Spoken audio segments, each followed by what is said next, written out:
उत्तराखंड स्वाभिमान मोर्चा ने सोमवार को आयोजित एक प्रेस वार्ता के माध्यम से गढ़वाल और कुमाऊं के पर्वतीय क्षेत्रों को भारतीय संविधान की 5वीं अनुसूची के अंतर्गत लाने की मांग को प्रमुखता से उठाया। प्रेस कॉन्फ्रेंस को संबोधित करते हुए प्रदेश उपाध्यक्ष भूपेंद्र कोरंगा, जिला पंचायत सदस्य विजया कोरंगा और जिला अध्यक्ष लोकेश पांडे ने कहा कि उत्तराखंड के पर्वतीय जिलों का ऐतिहासिक, सांस्कृतिक और सामाजिक ताना बाना पूरी तरह से जनजातीय क्षेत्रों के समान है, इसलिए उन्हें संवैधानिक संरक्षण मिलना अनिवार्य है। भूपेंद्र कोरंगा ने ऐतिहासिक संदर्भ देते हुए बताया कि ब्रिटिश शासन के दौरान वर्ष 1815 से 1874 के बीच इन क्षेत्रों को गैर विनियमित क्षेत्र के रूप में विशेष दर्जा प्राप्त था और बाद में इन्हें बहिष्कृत व अर्ध बहिष्कृत क्षेत्रों की श्रेणी में रखा गया था, जहां सामान्य कानूनों के बजाय स्थानीय परंपराओं के अनुसार शासन संचालित होता था। उन्होंने वर्तमान परिस्थितियों पर चिंता व्यक्त करते हुए कहा कि प्रदेश का लगभग 80% हिस्सा वन क्षेत्र है और यहाँ की अधिकांश जनता सीमांत खेती पर निर्भर है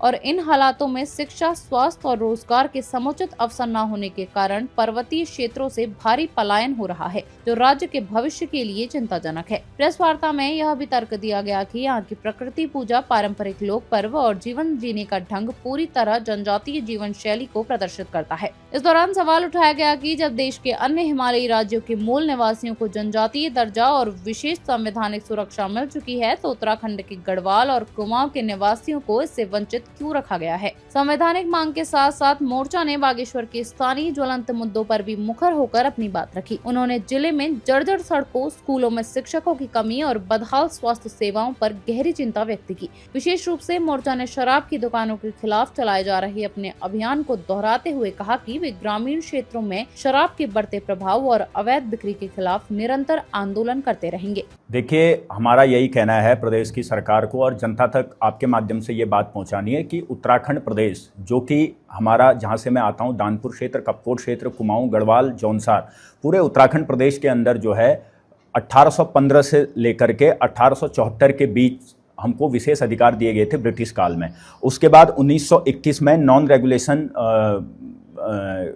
एरिया में जो है हमारे इस उत्तराखंड के पहाड़ी क्षेत्र को रखा गया था और 1935 में बहिष्कृत क्षेत्र जो है घोषित किया गया था। सिर्फ उत्तराखंड प्रदेश ही नहीं, कुमाऊं, गढ़वाल, जौनसार या दानपुर ही नहीं, बल्कि इस पूरे देश के अंदर 11 ऐसे राज्य थे। आज उन सभी को ट्राइबल स्टेटस मिल चुका है, 5वीं अनुसूची कहीं कहीं पर मिल चुकी है, कहीं पर जो है 6ठी अनुसूची मिल चुकी है। तो आखिर ऐसा क्यों हुआ कि 26 सालों में ये विमर्श और ये बात, ये मुद्दे बाहर निकल करके नहीं आए? क्योंकि हमारा साफ और स्पष्ट, क्योंकि उत्तराखंड स्वाभिमान मोर्चा हमेशा जनहित की बात करता है, तो हमारा साफ और स्पष्ट यही कहना है कि जो पिछले 26 वर्षों में जो प्रदेश के अंदर सरकारें बनी, तो उन्होंने सिर्फ राजनीति करी, राज्य के लिए नीति नहीं बनाई। तो इसीलिए उत्तराखंड स्वाभिमान मोर्चा राज्य के लिए नीति बनाने के उद्देश्य से आगे आया है और हमारी साफ और स्पष्ट यही मांग है कि 5वीं अनुसूची में इस प्रदेश को जो है शामिल किया जाए, क्योंकि हम वो सारे क्राइटेरिया को फुलफिल करते हैं जो 5वीं अनुसूची के लिए जरूरी है। हम विशेष भौगोलिक परिस्थिति हमारी है, 80% आबादी,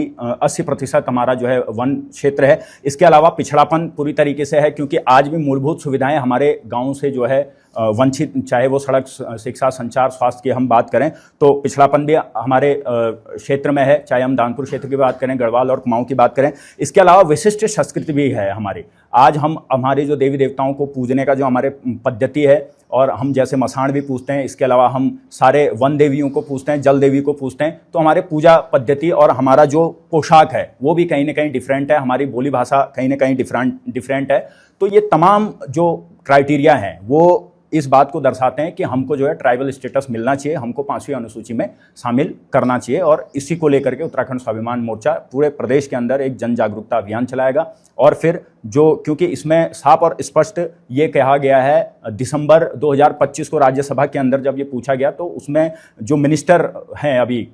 इसके, तो उन्होंने ये कहा गया कि राज्य सरकार जो है एक विधेयक पारित करेगी और सेंटर को भेजेगी और उसके बाद उन जगहों पर ट्राइबल स्टेटस और 5वीं अनुसूची लागू की जाएगी। तो इसको लेकर के हम 70 के 70 विधायकों को इस बात को लेकर के आपके माध्यम से भी और हम लोग भी जो है जाएंगे और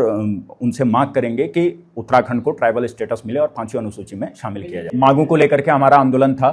और तीसरे दिन ही जो बाकी की 9 मांगे थी, तीसरे दिन ही हमारी बड़ी सकारात्मक वार्ता हो गई थी और उसमें से कई विषयों पर, जैसे रोड की सर्वे की बात थी या गड्ढे भरने को लेकर के बात थी या कहीं पर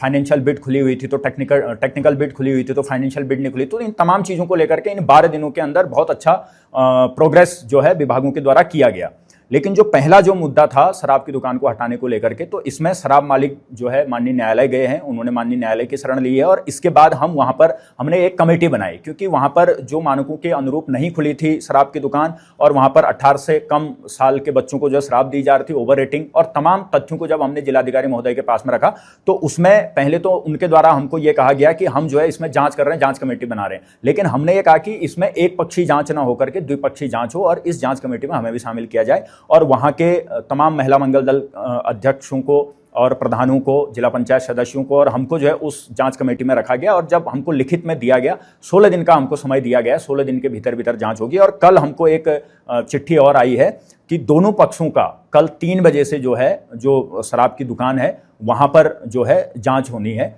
तो द्विपक्षीय जांच वो जो है होनी है, तो कहीं ना कहीं सकारात्मक परिणाम है और इसमें हमने साफ और स्पष्ट यही कहा है कि यदि हमको ठगा महसूस होगा तो फिर हम अगला जो भूख हड़ताल है वो जिलाधिकारी महोदय कार्यालय के बाहर पे करेंगे। नहीं, लगातार फोन के माध्यम से उन्होंने हमको संपर्क किया था और 13 तारीख को, क्योंकि शायद कुछ महोत्सव वगैरह था, तो 13 तारीख को वहाँ पर आने भी वाले, 14 तारीख को, और 13 तारीख को जिला पंचायत की उपाध्यक्षा भी वहाँ पर जो है आने वाली थी और जिला पंचायत उपाध्यक्षा ने जो है पत्र के माध्यम से समर्थन दिया था। तो ऐसा नहीं है, वो लोग भी लगातार उनके माध्यम से भी जो है जो संबंधित विभाग थे उनसे संपर्क जो है किया जा रहा था।